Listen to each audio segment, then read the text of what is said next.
বেকার হয়ে যান, আল্লাহ তাবারক তাআলা দরবারে আপনি সদকায়ে জারিয়া সওয়াব পাবেন। বলুন কে আছেন আল্লাহর রাস্তে? আর কে আছে বলুন? 500 টাকা এক বস্তা সিমেন্ট। জি বলুন ইনশাআল্লাহ। নামটা লিখে দেন। 25 বস্তা হয়েছে, 25 ভাগ হয়েছে, 25 বস্তা সিমেন্ট হয়েছে। বলুন কে দেবেন? হ্যাঁ এক বস্তা করে বলুন। আইগো এক বস্তা সিমেন্ট আমরা দেবো না? হ্যাঁ ইনশাআল্লাহ একটি করে বস্তা। উত্তর বাংলা মানুষের আপনার অনেক করে নাম এসেছে, আপনারা বলুন প্রত্যেকটি সমস্যার নামে ইনশাআল্লাহ।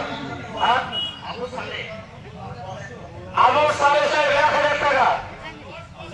ওই দাম কেটে কেটে হিলাল উত্তর পাড়ার হিলাল সাহেব 10 বস্তা সিমেন্ট। আল্লাহ কবুল করুন, আল্লাহ কবুল করুন, আল্লাহ হায়াতকে দারাজ করুন, শরীরকে আল্লাহ তাবারক তাআলা সুস্থ রাখুন। সকলে বলি আল্লাহুম্মা আমিন। মাওলানা শহীদ সাহেবের ছেলে আমার ছেলে 1000 টাকা উনি দিলেন। আল্লাহ তাবারক তাআলা দানকে কবুল করুন। যে উদ্দেশ্যে যে নিয়তে দান করেছেন আল্লাহ ওরে তাওয়ান্নাকে পূরণ করে দিন। সকলে বলি আল্লাহুম্মা আমিন। 35 বস্তা হলো, 35 বস্তা সে কমসে কম হওয়া দরকার। এত মানুষ আছে, হাজার হাজার মানুষ।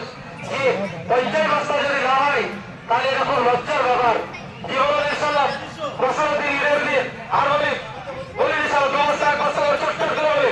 তাড়াতাড়ি বলো, তাড়াতাড়ি ইনশাআল্লাহ বলুন। আর কেউ নেই এদিকে 5 বস্তা। হ্যাঁ গেলাম। মুখতার সাহেব কোন সমস্যা?